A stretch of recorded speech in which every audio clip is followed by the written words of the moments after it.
네, 안녕하세요. 하나증권 은행 담당 최정욱입니다. 오늘은 은행업종 분석을 위한 기초 세미나 내용을 이제 설명드리는 자리를 갖도록 하겠습니다. 사실은 이제 업종을 이해하는 기초적인 지식에 대한 설명을 드리는 거기 때문에 조금 이제 이해하기 어려우실 수 있는데 최대한 조금 상세하게 자세하게 설명드리도록 하겠습니다. 일단 은행 이익 결정 요인을 보시면요, 뭐 대손 사이클이라든지 금리 변화, 그다음에 이제 자산, 대출의 증가율, 자산 부채 구성비, 뭐 이런 식으로 좀 중요하고, 예전 기준 대차 대조표랑 이제 PL을 보시면 자산 쪽은 대출성 자산, 그리고 현금성 자산, 유가증권, 고정자산, 기타, 이게 이제 자산 측면의 항목들이고요. 부채는 수신, 예수금, 예수금이죠. 예금, 적금 이런 것들, 그리고 차입금, 사채, 기타, 뭐 이런 걸로 이제 구성이 되어 있습니다. PL을 보시면 보통 이제 제조업체들은 매출액, 매출원가, 매출총액 이런 식으로 이제 구성이 되는데, 은행은 PL 항목이 조금 다르고요. 이제 이익을 구성하는 세 가지 항목이 있는데, 첫째는 이자이익, 그리고 이제 둘째는 비이자이익 중에서 수수료이익, 그리고 세 번째로는 비이자이익 중에서 기타 영업이익, 이렇게 구성이 되어 있습니다. 그래서 이제 크게 보면 이자랑 비이자로 나뉘어져 있고요. 비이자가 이제 수수료랑 기타 비이자, 뭐 이렇게 나눠져 있다고 보시면 될 것 같습니다. 그래서 요 세 개를 합한 거를 저희가 총영업이라고 하고요. 이 총영업이익을 이제 100%라고 봤을 때 이 중에 이제 순이자익 차지하는 비중이 뭐 은행마다 다르고 또 이제 금리 상황에 따라 좀 다르긴 하지만 평균적으로 한 85% 정도를 차지하고 있습니다. 그리고 그러면 이제 이자이익이 85%니까 비이자가 15% 차지하는 거겠죠. 그 중에 수수료가 한 5에서 10%, 그리고 기타 비이자 영업, 그러니까 뭐 유가증권이라든지 파생 뭐 이런 것들이 5에서 한 10% 해서 요 세 개를 합한 거가 이제 100% 정도가 되는 거고요.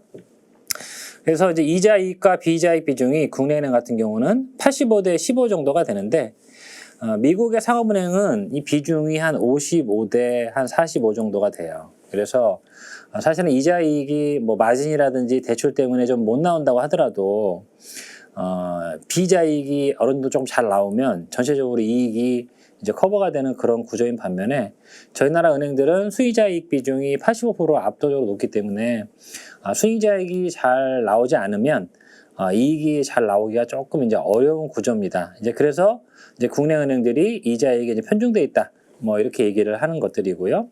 그래서 이제 이렇게 돈을 벌면 이제 비용을 쓸 텐데, 비용은 크게 이제 두 가지가 있습니다. 하나는 판관비가 있고요.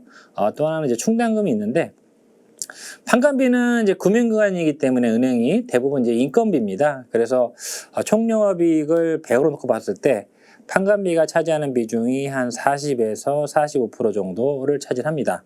그래서 저희가 이거를 이제 코스트 인컴 레이시오, 판관비분의 총영업이익을 가지고 여기 이제 오타가 났는데, 그렇게 이제 돼 있고요.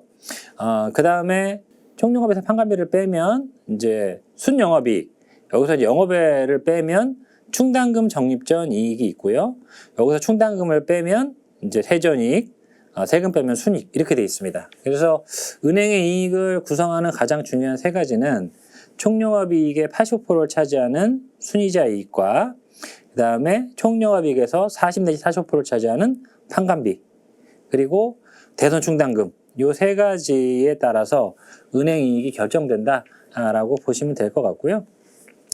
이제 판관비는 매년 한 4에서 5% 정도는 이제 기본적으로 올라가게 됩니다. 왜냐면 이제 물가 상승분을 감안하고, 또 이제 은행이 호봉제죠. 그래서 호봉 올라가는 부분, 승진 뭐 이런 부분들을 감안하면 매년 4% 정도씩은 이제 판관비가 늘어날 수밖에 없는 상황이고요. 물론 비용을 타이트하게 관리하면 판관비가 1, 2% 정도 증가에 그치기도 하고, 각종 마케팅비를 많이 쓰면 뭐 7%, 8%, 최근에 디지털 투자를 많이 하다 보니까 또 비용이 많이 늘죠.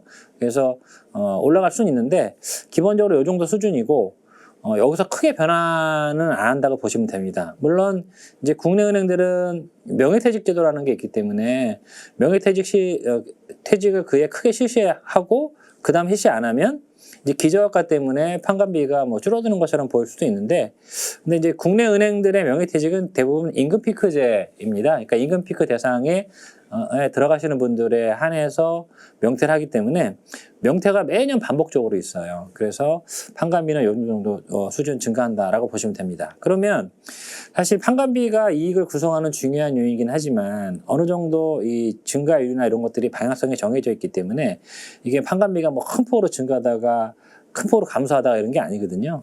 그럼 결국은 순이자 이익과 대손 충당금에 따라서 주로 이제 이익이나 이런 것들이 이제 결정된다라고 보시면 될 것 같고요.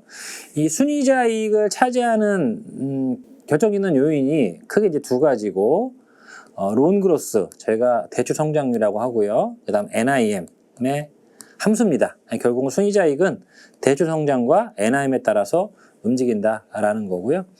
그러니까 은행은 매출이 결국 대출 성장이죠. 그래서 전년 대비 대출이 한 6% 증가했다. 근데 NIM, 예대 마진은 작년하고 올해가 똑같았다라고 한다면 순이자익은 그 전에보다 올해 대략 뭐 이게 평전 효과라는 게 있기 때문에 한 5에서 7% 정도 늘어난다고 보시면 될 것 같고, 만약에 성장이 6% 늘었는데 마진이 작년 대비 뭐 6%가 빠졌어요. 예를 들면 그러면 순이자익은 전년하고 이제 비슷한 수준으로 나오겠죠. 이제 그렇게 예상을 하시면 됩니다. 그래서 성장과 마진, 대손 충당금이 이제 결국 은행 이익을 결정하는 중요한 요인이고, 이 대손 충당금은 저희가 이제 크레딧 코스트라고 합니다. 그래서 이거는 뭐냐면 은행이 빌려준 크레딧 여신에 대해서 얼마나 코스트, 부실 비용 처리를 하고 있느냐의 의미고요. 보통 이제 전체 론 대비 그 분기나 그 해 쌓은 충당금의 비율을 크레딧 코스트라고 합니다. 그래서 뭐 은행 보고서 읽어보시면 크레딧 코스트가 40bp 내에서 안정적으로 관리되고 있다. 뭐 이런 얘기들이 많이 나오는데요.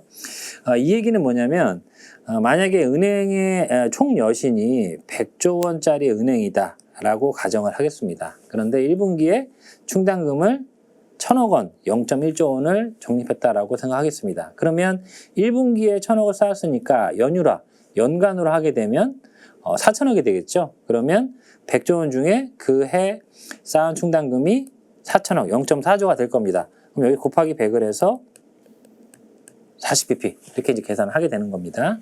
뭐 이런 의미로 이해하시면 될 것 같고요. 그래서 뭐 이제 성장, 마진, 크레딧 코스트가 중요한데 성장은 사실은 해당 국가의 명목 성장률에 약간 이제 장기적으로 수렴하는 경향이 있기 때문에 결국은 이제 NIM과 크레딧 코스트가 가장 중요하고, 요 NIM과 크레딧 코스트가 어떻게 결정되고 어떤 식으로 흘러왔고 뭐 이런 거에 대해서 설명을 드리면, 오늘 이제 기초 세미나에 대해서는 어느 정도 이제 해당 분야를 이제 다루게 된다라고 이제 보시면 될 것 같습니다. 그래서 NIM과 이제 크레딧 코스트를 좀 뒤쪽에서 설명을 드리도록 하겠습니다. NIM, 제가 Net Interest Margin이라고 하고요. 구하는 방식은 이자 수익 자산분의 이자 수익 빼기 이자 비용. 결국 이제 이자 이익이겠죠. 이자 수익 자산분의 이자 이익일 거고요. NIM 말고 NIS라는 것도 있습니다. 이거는 순 예대 마진이라고 그래서 이거는 net interest spread예요. 그래서 요거는 이제 이자 수익 자산분의 이자 수익, 이자 비용 부채분의 이자 비용, 이렇게 이제 계산이 됩니다. 뭐 간단하게 쉽게 설명을 드리면 국내 은행의 이자 수익 자산이, 그러니까 뭐 이자가 나오는 자산들이죠. 그러니까 뭐 대출이라든지 유가증권이라든지 현금성 자산이라든지 어쨌든 이자가 통틀어 다 나오는 자산을 1,000조 원이라고 가정을 하겠습니다. 그러면 이제 그 자산을 굴리려면 조달을 해야 되잖아요. 그래서 이자를 이제 주는 부채, 은행의 부채 중에서 이자를 주는 부채를 이자 비용 부채라고 하는데, 이거를 900조 원이라고 가정을 하겠습니다.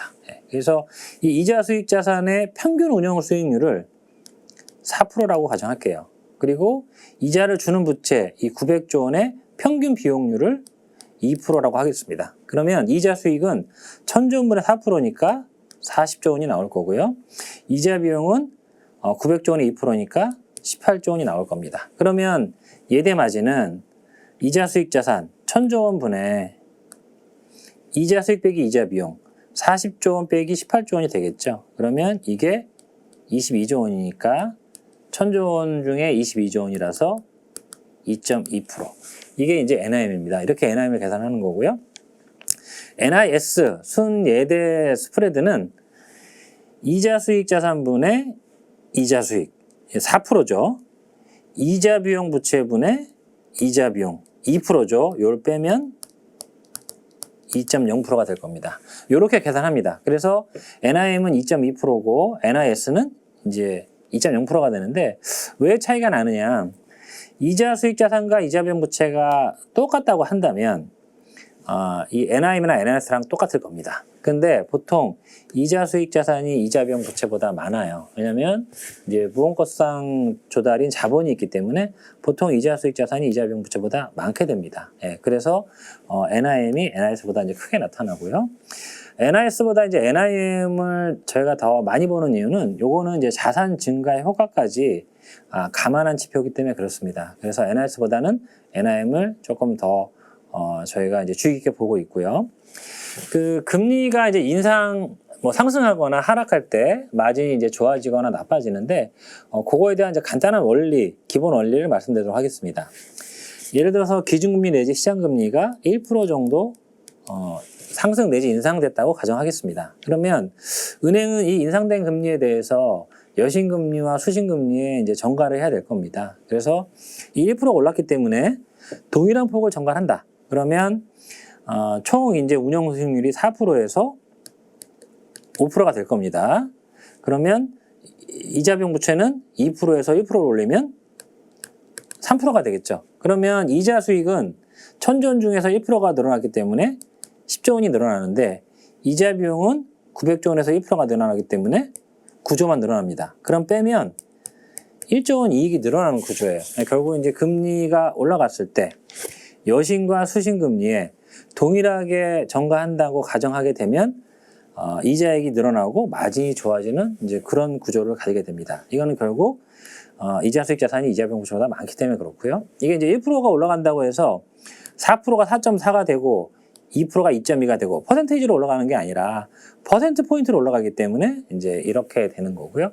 그래서 보통 이제 금리 인상기에는 마진이 좋아지고 금리 하락기에는 마진이 이제 하락한다라고 하는 이유가 기본적으로 이자 수익 자산이 이자 비용 부채보다 많기 때문에 그렇습니다. 근데 문제는 요게 이제 동일하게 전가했다는 이론적인 가정하에서 말씀을 드렸는데 현실은 그렇지 않습니다. 예를 들어서 이제 1%가 올랐는데 조달은 이제 2에서 3%로 올렸는데 대출이 4에서 5%로 올려야 되는데 이 5%를 못 올리거나 5%보다 더 많이 올리거나 뭐 이런 현상이 발생할 수도 있겠죠. 그러니까 5%보다 못 올리는 이유는 은행 간 경쟁이 심해지면서 다른 은행보다 대출을 많이 늘리기 위해서 금리를 조금 이제 깎아주는 거죠. 뭐 이런 경우 또는 금융당국이나 어떤 정치권에서 고금리의 차주들의 어려움이 크기 때문에 대출금리 이제 인하해라라는 압력 뭐 이런 것들 때문에 이게 4%에서 5%를 올려야 되는데 4.5%밖에 못 올리게 되면 금리가 상승하는 시기에도 오히려 마진은 떨어질 수도 있습니다. 반면에 이게 4에서 5%로 올려야 되는데 4에서 6%, 7% 올리는 경우도 있어요. 물론 이거는 흔치는 않습니다. 그렇지만 이렇게 올리는 경우도 있습니다. 결국 이거는 벤치마크 금리, 그러니까 기준금리, 그러니까 대출금리를 결정하는 벤치마크 금리에 올라가는 폭보다 더 대출금리를 많이 올린 거죠. 이게 결국은 이제 가상금리를 더 크게 인상하는 경우에는 이 기준금리가 올라간 것보다 NIM이 더 크게 상승하는 사례도 있습니다. 근데 물론 가상금리가 올라가는 거는 사실 쉽지는 않습니다. 왜냐면 뭐 여론도 이제 은행들이 예대마진을 많이 받는 거에 대한 부정적인 시각, 금융당국의 압력 이런 것들 때문에 사실 가상금리가 올라가는 시기는 많지 않았는데 2019년, 2021년 이때는 은행들이 가상금리가 많이 올라갔었습니다. 왜 그러냐면 그때는 이제 그 가계부채 잘 안 써지네요. 네, 안정화 대책이라는 게 있었고요. 이게 뭐냐면 한국은 사실은 그 가계부채 규모는 상당히 많습니다. 저희가 뭐 처분 가능 소득 대비로도 그렇고, 그래서 이 가계부채에 대한 우려가 상당히 큰 국가 중에 하나죠. 예, 그래서 절대적 수치가 많기 때문에 걱정은 많은데, 다만 이제 LTV나 DTI 이런 것들이 낮기 때문에 이 주택 가격이 좀 하락한다고 하더라도 사실 부실이 크게 발생하는 구조는 아닙니다. 그렇다고 하더라도 절대 가계부채량이 많기 때문에 이 가계부채를 매년 일정 비율 이하로 이제 안정적으로 관리해야 되는데, 부동산 가격이 급등하거나 이랬을 때 가계부채가 폭발적으로 많이 늘어나는 그런 시기가 있었고요. 이제 그렇기 때문에 이 가계부채를 안정화시키는 게 절대 이제 과제가 됐던 시기가 있었고, 그래서 한때 총량 규제 뭐 이런 것들도 도입이 됐었죠. 그러니까 연간으로 무조건 뭐 4% 이내로 관리해라, 5% 이내로 관리해라, 뭐 이제 이런 적들이 있었고요. 근데 부동산 가격은 크게 급등하면서 대출 수요는 엄청 늘어나는데, 공급은 이 가계부채를 이제 안정화시켜야 되기 때문에 공급을 많이 하지 말라는 거거든요. 그럼 이제 4% 이내로 관리를 하게 되면 수요는 엄청나게 늘어나는데 공급이 적기 때문에 이제 지금 문제가 발생할 수 있죠. 그래서 은행들이 이 수요를 좀 억제시키기 위해서 이 가상금리를 더 늘리면서 대출금리를 이제 높게 유지했던 시기가 있었고요. 이제 그러면서 은행 마진이 많이 올라갔었는데, 최근에 이제 가상금리가 특히 이제 이 주담대나 이런 쪽에서 많이 높아졌다고 해가지고 한 1, 2년 전부터 이 가상금리 인하 압력이 되게 커져서 최근에 다시 이제 많이 떨어져 있습니다. 뭐 어쨌든 그런 식으로 인해서 이 금리 상황에 따라서 마진이 이제 변동하는데, 일반적으로 금리가 올라갈 때 마진이 조금 더 이제 올라가는 경향이 있고, 금리가 떨어지면 마진이 떨어지는 경향이 있는데, 꼭 금리가 올라간다고 무조건 마진이 올라가고 떨어지는 건 아니다. 금리가 떨어진다고 떨어지는 건 아니다. 이런 메커니즘에 따라서 결정이 된다라고 보시면 되고요. 근데 일반적으로는 이제 금리가 올라갈 때 마진이 개선될 확률이 높기 때문에 아무래도 금리 상승기에 마진이 좋아지고 또 주가도 좋은 이제 그런 형태를 보이고 있습니다. 그래서 좀 전에 제가 이 필기류에서 다 말씀을 드렸고요. 금리 감면 자산이 부채보다 크기 때문에 동일하게 전거한다고 가정하게 되면 이제 금리 상승기에 마진이 상승하고 하락기에는 마진이 이제 하락하는 게 일반적이고요. 근데 예를 들어서 이제 금리가 올라서 여소신금리에 동일하게 전가를 했다고 치면 마진이 좋아지는데, 이게 시간에 따라서 마진이 좋아지는 게 이렇게 좋아지는 게 아니고요. 마진은 한 4, 5개월 동안 큰 폭으로 올랐다가 오히려 그 이후에는 마진이 떨어져서 그래도 금리를 올리기 전보다는 금리를 올리고 나서가 마진이 이자이익이 더 좋아지는 뭐 이런 형태를 보입니다. 그러니까 이게 이렇게 좋아지는 게 아니고 처음엔 더 많이 좋아졌다가 오히려 그다음부터는 하락하면서 그래도 안 올 때보다는 오를 때 마진이 더 좋아지는 이런 구조를 보인다는 거고요.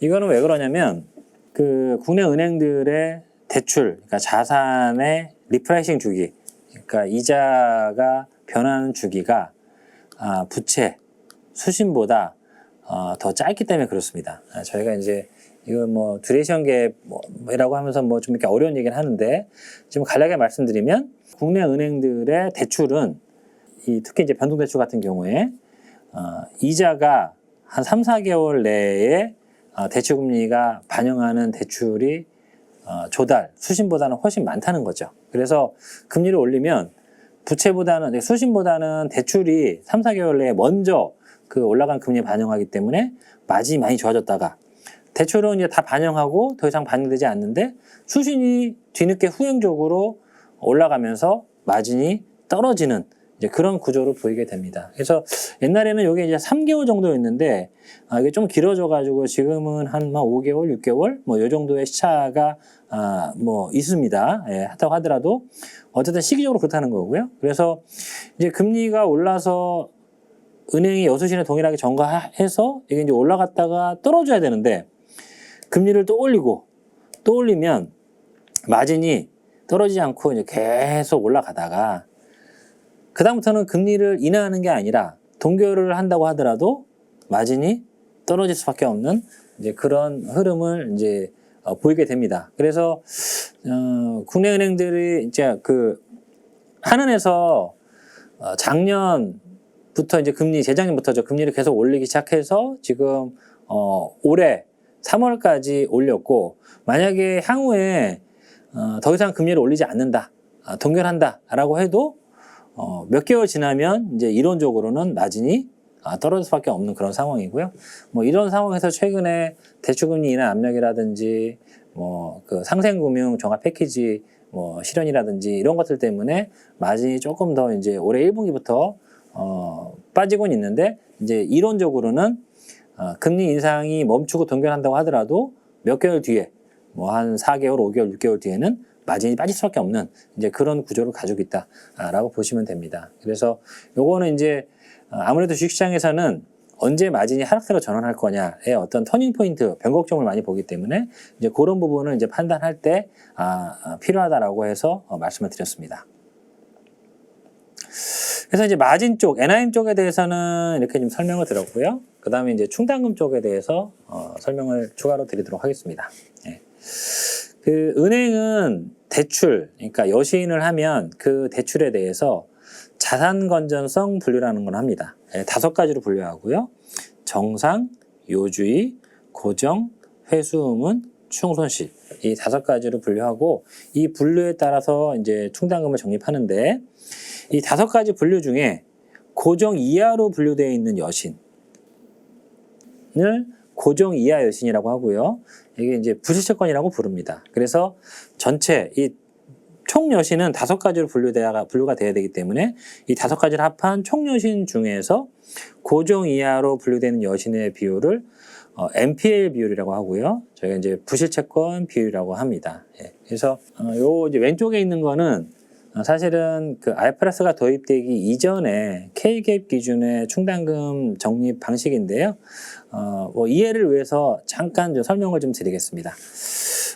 제가 은행이라고 하고요. 어떤 중소기업에 한 100억 원 정도를 대출을 빌려줬다고 가정을 하겠습니다. 그러면 처음 나갈 때는 무조건 뭐 처음 나가자마자 부실이 발생하는 건 아니니까 처음 나갈 때는 무조건 정상으로 분류가 될 겁니다. 정상으로 분류가 돼도 기업 여신 같은 경우는 0.85%를 충당금을 쌓아야 돼요. 그래서 은행이 대출을 처음에 실행을 하면 이 100억 실행했을 경우는 8,500만 원 정도를 이제 충당금을 쌓아야 됩니다. 예.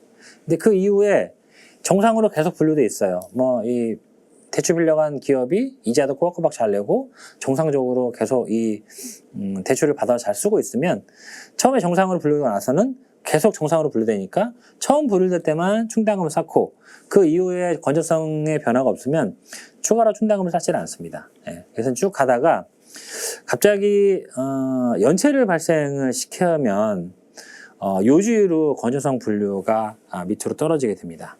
그러면 기존에 정상으로 분류되어 있을 때 0.85% 쌓고 있었는데 요주의로 떨어지면 이제 7% 이상을 쌓고 있어야 되니까 7억 이상을 쌓아놓고 있어야 됩니다. 근데 정상일 때는 8천억만 쌓고 있었기 때문에 요주의로 떨어지면 7억을 쌓아야 되기 때문에 추가적으로 6억 1,500만 원을 더 쌓게 되는 거죠. 그랬다가 요주의 분류됐다가 이 기업이 연체를 끄고 다시 정상적으로 이자도 꽉꽉 내고 잘 씁니다. 그러면 이 기업은 요주의 분류됐다가 이번엔 정상으로 업그레이드, 이제 분류가 상향이 되겠죠. 그러면 은행은 요주의 때 7억 원 쌓고 있다가 정상으로 분류가 되면 이제 8천억만 쌓으면 되니까 이번에는 6억 1,500만 원 환율이 발생을 하는 겁니다. 그런데 안타깝게 연체가 장기화돼서 3개월 이상 연체가 되면 이 분류가 고정 이하로 떨어집니다. 그래서 회수 예상 가능에 대해서는 고정으로 분류하고 회수가 어려운 여신에 대해서는 회수 의문으로 분류를 해서 각각 20%, 50% 이상을 샀습니다. 그럼 100억 원 중에 어떤 게 회수 예상 가액이고 회수가 불가능한 가액이냐? 중소기업에 100억을 빌려주는데 그냥 100억 원을 신용으로 다 빌려주는 경우는 상당히 드뭅니다. 대부분 이제 보증서를 발급받거나 아니면 담보를 진구를 하죠. 그래서 예를 들어서 공장 70억짜리를 담보로 제공받고 순수하게 신용으로 빌려준 거는 30억이라고 가정하겠습니다. 그래서 이제 100억을 은행이 해당 기업에 대출을 했다고 가정할게요. 근데 그 기업이 돈을 안 갚아요. 그러면 은행은 어쨌든 이제 담보를 팔아서 회수를 해야겠죠. 물론 이게 이제 부동산이기 때문에 가치가 막 바뀔 수는 있지만 뭐 100% 다 회수가 된다고 가정하고 이 70억이 회수 예상가액 고정으로 들어가는 겁니다. 그리고 이 30억은 회수가 불가능하기 때문에 회수음으로 들어가게 되죠. 그래서 정상의 100억, 연체를 한 달 이상 발생하면 요주의로 100억 갔다가 연체가 장기화되면 고정으로 70억, 그 다음에 회수문으로 30억 이렇게 이제 들어가게 되는 겁니다. 그래서 70억에 대해서는 20% 써야 되니까 14억을 써야 되고요. 30억에 대해서는 50% 써야 되니까 15억을 써야 됩니다. 합해서 29억을 쌓고 있어야 된다는 거고요. 요주의 때 7억 쌓고 있었는데 고정 위로 떨어지면 29억을 쌓아야 되니까 추가로 22억을 더 쌓게 되는 거죠. 추정 손실은 100% 손실이 추정된다. 100% 쌌습니다. 예. 결국 이 건전성 분류가 밑으로 내려가면 내려갈수록 추가로 써야 되는 금액이 이제 기하급수적으로 늘어난다는 거고요. 반면에 이게 이제 나빴던 애들이 좋아지는 경우도 있겠죠. 그러니까 나빴던 그 분기의 충당금은 신규로 대출이 취급돼서 처음에 쌓는 부분하고 기존의 여신이 나빠져가지고 추가적으로 다 쌓아야 되는 부분하고 이 나빠졌던 여신이 좋아지는 경우도 있을 거 아니에요. 그게 이제 환입되는 부분하고 요거를 다 네팅해서 그 해당 분기의 대손 충당금으로 적립을 하는 겁니다. 그래서 지금은 이렇게 사지는 않습니다. 그런데 조금 이제 이해를 쉽게끔 하기 위해서 설명을 드린 거고요.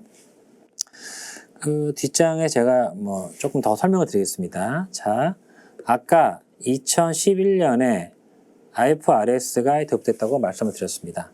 그 이전에는 충당금을 K갭 기준으로 충당금을 쌓았고요. 아까 말씀드린 충당금 적립 방법이 그 방법입니다.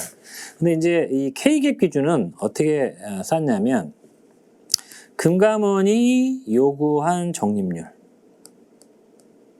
그리고 EL 이거는 이제 expected loss라고 해서 은행이 예상 손실료를 측정을 해서 충당금 쌓는 것 중에서 맥스 보수적인 걸로 충당금 샀습니다. 그런데 예전에는 EL보다는 대부분 금감원 요구 적립률이 높았어요. 그래서 요 기준으로 샀습니다. 요 기준이 뭐냐? 아까 말씀드린 정상일 때 기업 여신일 경우는 0.85%, 요주일 때는 7% 이상, 뭐 고정 이하 가면 20% 이상. 요게 이제 금감원이 정해준 요구한 적립률입니다. 그래서 요 방식대로 샀습니다. 그런데 이 IFRS가 도입이 되면서 충당금 적립 방법이 좀 바뀝니다. 뭐냐면 발생 손실 기준으로 쌓게 되고요. 이거는 과거 주로 이제 5년치예요. 5년치에 실제 발생된 손실률이 앞으로도 발생한다고 가정하고 충당금을 쌓는 겁니다. 미래를 예측하지는 않고요.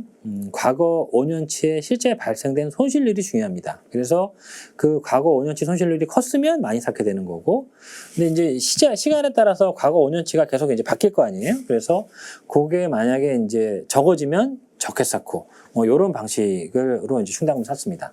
근데 요거의 문제점은 뭐냐면 경기 순응성을 확대시키는 문제가 있습니다. 요거는 조금 설명을 더 드리면 이게 경기 사이클입니다. 경기 이제 불황 국면, 경기 이제 호황 국면이에요. 근데 은행이 이 경기 불황 국면의 끝을 지나고 있습니다. 이제 앞으로는 경기가 좋아질 거예요. 그런데 과거 5년의 손실률은 경기 불황기였기 때문에 상당히 높았을 겁니다. 그러면 앞으로 경기가 좋아짐에도 불구하고 은행은 충당금을 많이 쌓는 문제가 발생합니다. 더 큰 문제는 경기 호황기의 이제 끝을 지나고 있습니다. 그래서 앞으로는 이제 경기가 나락으로 떨어질 것 같아요. 그런데 과거 5년 동안은 호황기였기 때문에 손실률이 굉장히 적었을 겁니다. 그러면 향후에 경기가 엄청 나빠짐에도 불구하고 지금 현재로서는 충당금을 상당히 적게 쓴다는 거죠. 그랬다가 나중에 경기가 나빠지면 은행들이 헐레벌떡 기존 여신을 회수하고 건전성 관리하고 이러면서 경기를 더 악화시키는, 그러니까 경기 순응성을 확대시키는 문제가 있을 수 있습니다. 그래서 이게 이제 과거 5년치의 발생 손실만 가지고는 충당금 쌓는 거는 좀 문제가 있는 거 아니냐라고 해서 2018년에 IFRS 9이라는 게 도입되고요. 이거는 이제 기대 신용 손상 모형이라고 해서 이 과거 5년치의 발생 손실 기준에 플러스 향후 기대 신용 손상 모형에 따른 예상 손실률을 반영해서 충당금을 쌓는 쪽으로 좀 이제 바뀌었고요. 그래서 지금은 충당금을 어떻게 쌓냐면 이제 집합평가하고 개별평가가 있는데 이 집합평가는 이제 풀링을 하는 겁니다. 풀링을 해서 그 해당 대출의 익스포저 원가의 PD 부도율 곱하기 LGD 부도지 손실률을 곱해서 충당금을 쌓습니다. 그래서 예를 들면 제가 뭐 어떤 기업에 100억 원을 대출을 했는데 이거의 부도 확률이 예를 들어 10%다. 그리고 부도가 났을 때 손실이 발생할 확률이 예를 들어 10%다. 그러면 이 100억 원의 부도 확률 10% 곱하면 10억. 거기에 부도지 손실 10% 곱하면 1억. 이렇게 이제 충당금을 쌓게 되는 겁니다. 그래서 예전 기준하고 조금 이제 달라진 건 뭐냐면 예전에는 회수가 가능한 금액도 고정 이하로 내려가면 충당금은 일단 20% 이상 쌓았다가 나중에 이 담보를 팔면 회수가 되잖아요. 그럼 이제 충당금이 환입되는 이런 구조인 반면에 지금은 이런 식으로 쌓기 때문에 만약에 담보가 100%가 있어요. 예. 그래서 LGD 로스 기븐 디폴트인데 부도가 났을 때 손실될 확률이 예를 들어 0%다. 그러면 지금은 충당금을 쌓지 않는 구조입니다. 그래서 옛날 K갭 기준으로 샀을 때랑 지금이랑은 조금 다르다. 그래서 과거에는 저희가 이제 글로벌 금융위기하고 그다음에 IMF 이때가 이제 은행들이 손실 규모가 되게 컸던 때인데 이때는 2008년 9년대 IMF 때는 1997년 98년도죠. 그래서 이때는 다 K갭 기준으로 충당금을 쌓았을 때예요. 그래서 일단 충당금을 쌓다가 나중에 담보가 처분되면 환입되는 그런 구조인 반면에 지금은 담보가 충분히 있으면 예전처럼 충당금을 많이 쌓지는 않습니다. 그래서 충당금 변동성이 이전보다는 많이 이제 완화가 됐다는 거고요. 그래서 향후에 경기가 나빠지면 아무래도 충당금이 조금 이제 늘어날 수밖에는 없는데 과거처럼 막 큰 폭으로 늘어났다가 환입되고 뭐 이러지는 않을 겁니다. 그래서 충당금 변동성은 이전보다는 상당히 적어졌다라고 보시면 되고요. 근데 뭐 어쨌든 K갭 기준이든 IFRS 기준이든 경기 상황이 나빠져서 건전성 분류가 이제 밑으로 많이 내려가게 되면 충당금이 많이 쌓게 되는 거고요. 그랬다가 경기가 좀 개선되면서 이 나빴던 여신이 좀 좋아지는 상황이 되면 충당금 환입이 많이 발생하면서 전체 충당금 금액이 줄어들고 뭐 이제 이런 사이클을 갖는다는 거죠. 그래서 금융은 결국은 이제 마진하고 충당금인데 마진은 금리라든지 이런 각종 매크로 지표 그리고 충당금은 경기 상황이라든지 뭐 이런 것들에 이제 좌우가 많이 되기 때문에 그래서 은행을 이제 매크로 산업이라고 얘기를 많이 합니다. 그래서 그 과거 충당금 쪽을 조금 이제 그 추이를 보시면 이게 이제 1995년부터 2022년까지 일반 은행의 대손 충당금 추이고요. 막대가 대손 충당금의 절대 금액 그리고 이 선이 요 비율이 에셋 대비, 론 대비 대손 비용률을 가리키는 겁니다. 그래서 95년, 6년만 하더라도 충당금이 낮았다가 저희가 이제 IMF가 터지면서 은행 충당금이 한 3, 4년 동안 이제 큰 폭으로 올라갑니다. 그랬다가 충당금이 2001년, 2년 조금 줄어들었고요. 2003년에 신용카드 대란이 터집니다. 이때 막 신용 불량자가 양산될 때 이때 다시 충당금이 이제 카드 때문에 크게 늘었다가 좀 이제 줄었었고요. 2005년, 6년, 7년이 은행은 초황기였습니다. 왜냐하면 이때는 금리 수준이 지금보다 높았기 때문에 일단 대출금리가 높아서 마진도 되게 높은 때였었고 충당금이 과거와는 다르게 현저하게 이제 줄어들면서 은행 이익이 굉장히 많이 나올 때였어요. 그래서 은행 ROE가 한 뭐 20% 정도까지도 나올 때였었고 PBR이 뭐 1.6배, 7배 이렇게 갔던 때가 2005년부터 2007년입니다.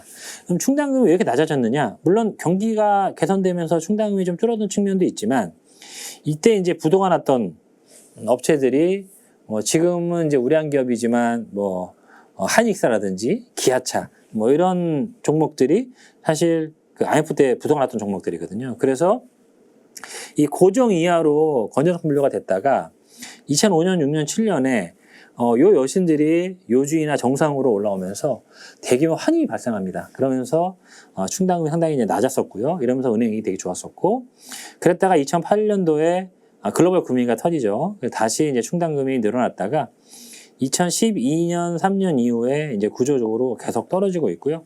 2020년, 2022년 충당금이 꽤 늘어난 것처럼 보이는데, 이거는 실제로 부실이 크게 발생해서가 아니라 이제 금융당국이 향후에 어떻게 될지 어려워질 가능성이 없기 때문에 충당금을 좀 보수적으로 쌓아라라고 해서 이제 보수적 충당금을 쌓았기 때문에 이 표면적으로는 늘었는데 경상 기준으로는 좀 상당히 이렇게 낮게 내려온 상황이다.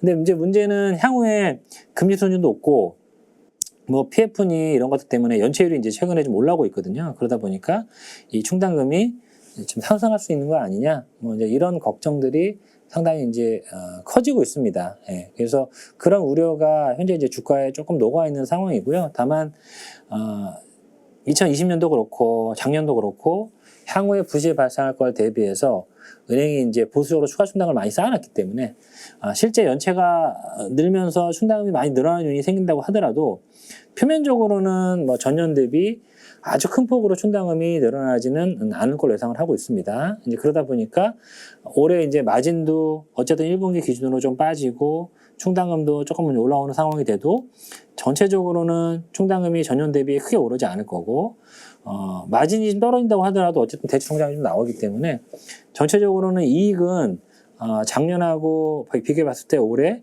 은행 이익이 뭐 줄거나 이러지는 일단 않을 걸로 보고 있습니다. 예, 그렇지만 전체적인 펀더멘털 방향성은 마진도 좀 떨어질 수밖에 없고 충당금도 조금 늘 수밖에 없고 방향성 자체는 조금 우호적인 상황은 이제 아닌 거죠. 예. 그래서 그 이제 충당금까지 말씀을 드렸고요. 최근에 이제 준비금 얘기가 좀 많이 나오는데 이건 뭐냐면 그 예전에 K계획 기준으로 쌓았을 때의 충당금하고 이 IFRS 기준으로 쌓을 때 충당금이 좀 다릅니다. 그래서 예를 들어 K계획 기준으로 충당금을 쌓았을 때는 이만큼 충당금이 들어갔는데 IFRS 기준으로 바뀌면서 적립을 하다 보니까 충당금이 이만큼밖에 안 들어가요. 그러면 사실은 실질은 변한 게 없는데 이 기준 때문에 충당금 양이 변한 거잖아요. 요거의 차이 때문에 이익이 더 나는 부분, 요 차이 부분을 제가 이제 대손준비금이라는 계정으로 이익잉여금 밖에 자본 항목에 파킹시켜 놓고 배당 가능에 의해서 제외하는 뭐 그런 이제 제도를 만들어 가지고 하고 있습니다. 그래서 그게 이제 대손준비금이라는 거고요. 그래서 요거는 아까 말씀드린 감독 목적성의 충당금, 옛날에 K계획 기준으로 쌓을 때의 충당금하고 지금 회계 목적 IFRS 기준 9 기준으로 쌓을 때 충당금하고 차이를 대손준비금을 한다라고 보시면 될 것 같습니다. 그 다음 이제 판관비고요. 판관비는 아까 말씀하셨다시피 매년 뭐 한 4, 5% 정도 증가하는 게 이제 기본적이고 좀 등락을 할 수 있지만 아주 크게 변하지는 않는다 라고 말씀드렸고, 저희가 이제 영업이익 대비 판관비의 비율을 이제 코스트 인컴 레이시오, 영업이익 경비라고 하고요. 에셋 총자산 대비 판관비의 비율을 총자산 경비율이라고 합니다. 코스트 에셋 레이시오라고 하고요. 그래서 영업이익 경비율은 이게 이제 쭉 올라오다가 최근에 어쨌든 이제 명태도 많이 하고 은행들이 이익 규모도 좀 올라오고 해서 이 코스트 인컴 레이시오는 이제 하향되는 그런 트렌드고요. 에셋 대비 그 경비율은 지금 뭐 구조적으로 계속 떨어지고 있습니다. 왜냐하면 이제 점포 축소라든지 명예퇴직 실시를 하고 자산도 크게 늘고 이러면서 코스트 에셋 레이시오는 상당히 지금 떨어지고 있는 상황이다. 이게 이제 결국은 디지털, 비대면 이런 쪽으로 가다 보니까 점포를 이제 계속 줄일 수밖에 없고 이런 것들이 많이 반영돼 있는데, 문제는 이제 이 금융 소외자, 그러니까 꼭 지점을 가야 되시는 분들이 있는데 너무 은행들이 점포를 많이 축소하는 거 아니냐, 뭐 이런 얘기들이 많이 있어서 올해부터는 이제 점포 축소하기는 좀 쉽지는 않을 것 같습니다. 어쨌든 이 판관 비율은 이전보다는 많이 떨어져 있는 상황이다 라고 생각하시면 될 것 같고요. 또 하나 말씀드릴 게 이제 그 은행은 자본의 적정성을 BIS 자본이라는 걸로 측정을 합니다. 그래서 이 BIS 자본은 위험가중자산분의 기본자본과 보완자본으로 구성되어 있습니다. 그래서 위험가중자산은 자산에다가 위험 가중치를 둬서 곱한 거를 다 더한 자산을 위험 가중 자산이라고 합니다. 예를 들면 제가 주택담보대출에 100억을 대출했고요. 주담대 기업대출에 예를 들어 100억을 대출하면 이 100억이나 대차대조표 상에서는 똑같은 100억씩 총 자산은 200억으로 잡힐 겁니다. 그런데 이 비할수비를 계산할 때는 주담대는 100억 나갔지만 위험 가중치가 예를 들면 표준금액이라서 35%다. 기업대출 경우는 80%다. 예를 들면 그러면 이 주담대는 100억 나갔지만 35%니까 가중치가 여기는 35억이 될 거고요.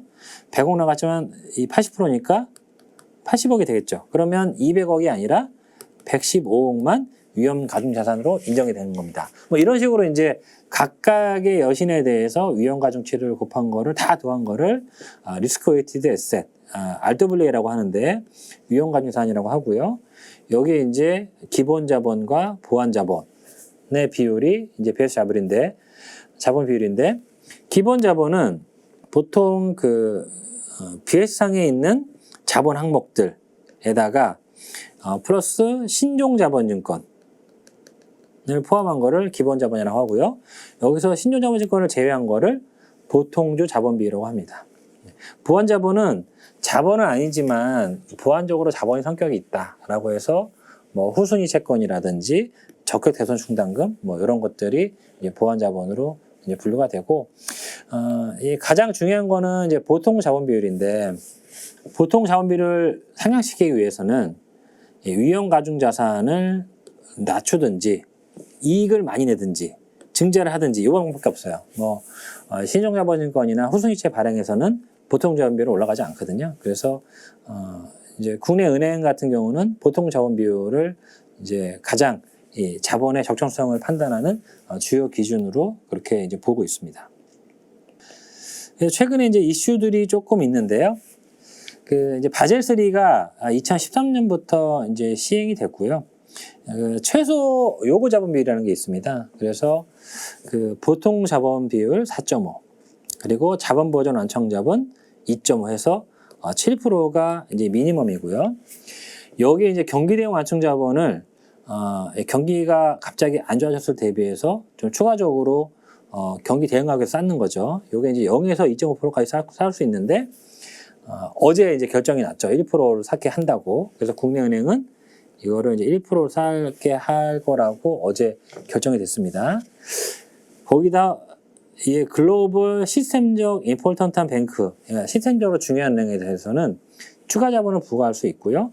1에서 3.5까지 부과할 수 있는데 지금은 4.5까지 부과할 수 있게 되어 있습니다. 이거는 글로벌리 시스템적으로 중요한 은행들이 무너졌을 때는 전 세계에 미치는 영향이 크기 때문에 이 은행에 대해서는 추가 자본을 부과해서 자본을 상당히 높게 해서 웬만한 상황이 오더라도 망하지 않게끔 하기 위해서 이제 추가적으로 자본비를 요구하는 거죠.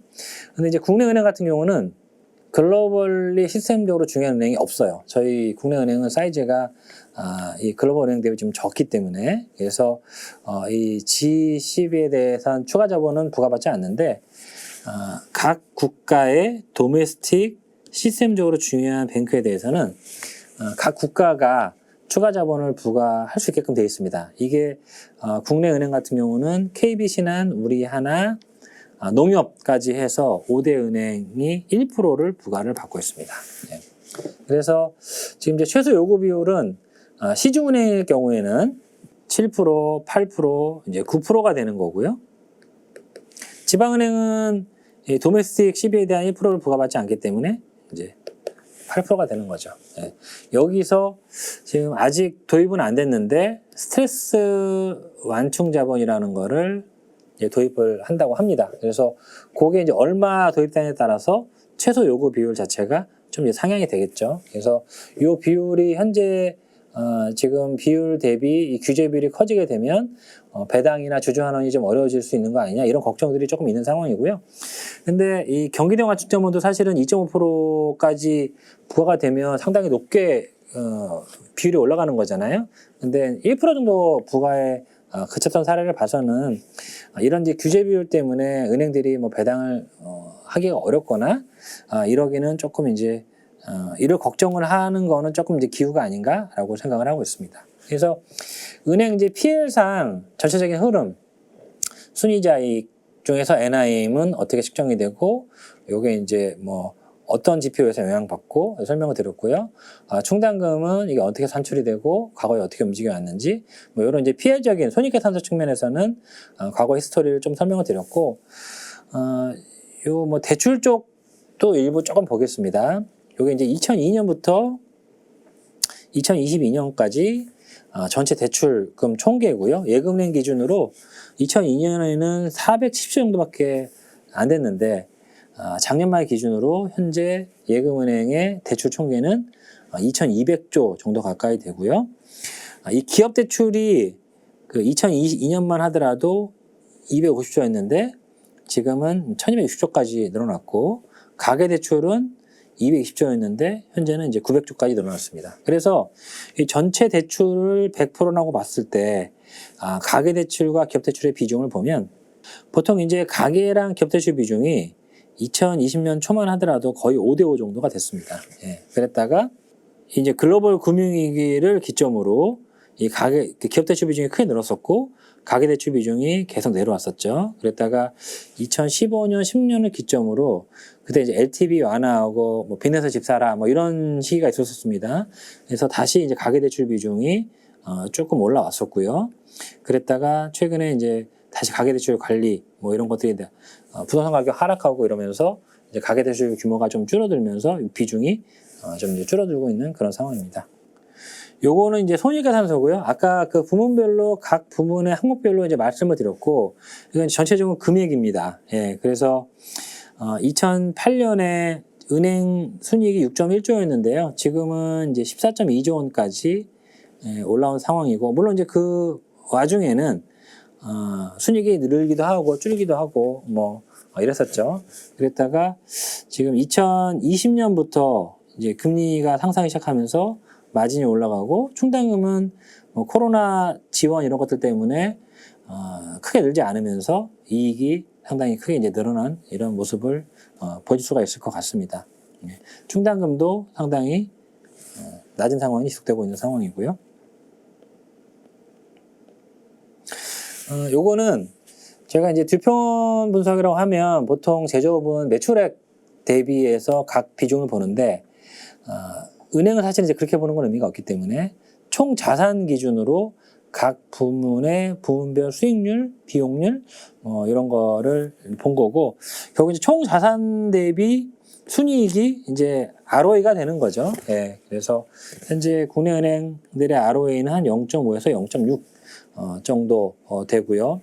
요게 이제 총 자산분의 순이자 이익인데, 물론 똑같진 않지만 NIM과 트렌드가 조금 비슷할 겁니다. 그래서 이렇게 쭉 빠지다가 최근에 이제 올라오는 모습, 이런 모습을 보이고 있습니다. 그래서 이제 은행을 보기 위한 이제 기초적인 내용은 좀 설명을 드렸고요.